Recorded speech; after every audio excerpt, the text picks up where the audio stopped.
বাইস সমস্ত নর এবং নারী জিন থেকে আল্লাহ তোমার কাছে আমি পানাহ চাচ্ছি। তাহলে বোঝা যায় জিনদেরও সন্তান হয়, জিনদের মাঝে বিবাহ হয়, জিনদের মাঝে অনুষ্ঠান হয়, জিনদের মাঝে দাওয়াত হয়, তারা আয়োজন করে, তারা একজনের সাথে আরেকজনের আত্মীয়তার বন্ধনে আবদ্ধ হয়, তাদের বিবাহ শাদীও হয়। বলেন সুবহানাল্লাহ। আর আপনারা সকলেই জানেন আল্লাহ বলেছেন ওমা খলাকতুল জিন্না ওয়াল ইনস ইল্লা লিয়াবুদুন। হিসাব হবে এই দুই জাতির, মানব এবং দানব, মানুষ এবং জিন জাতির হিসাব হবে হাশরের মাঠে। আল্লাহ বলেছেন এই দুই জাতিকে আমি সৃষ্টি করেছি একমাত্র আমার ইবাদতের জন্য।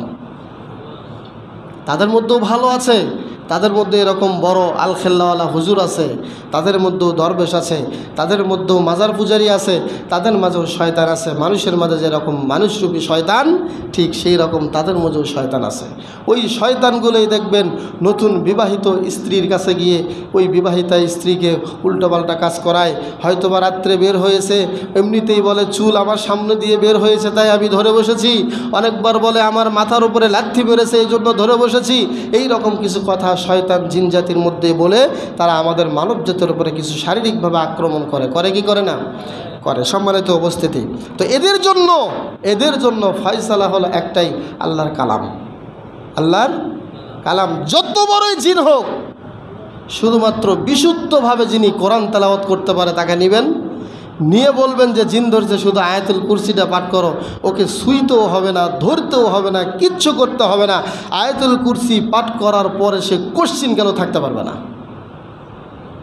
কারণ সে জানে আয়াতুল কুরসি কি। শয়তান জানে আয়াতুল কুরসির পাওয়ার, কিন্তু আমরা মানুষ জানি না, মানুষরা জানার চেষ্টাও করি না। সম্মানিত উপস্থিতি, তাহলে আমি যেটা বলছিলাম, শয়তান হলো আমাদের 1 নম্বর তাগুত। শয়তান কয় নাম্বার তাগুত?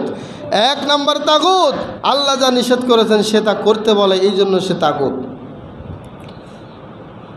এরপরে আরও যদি আমরা শয়তানের কিছু কার্যকলাপ দেখি, যেমন মোবাইলে খারাপ কিছু দেখা, এটা কি ইমাম সাহেবে আপনাদেরকে বলে যে সবাই মোবাইলে ইচ্ছা মতো নগ্ন ছবি দেখিয়েন? এগুলো কেন করি আমরা? শয়তানে করাই। কে করায়?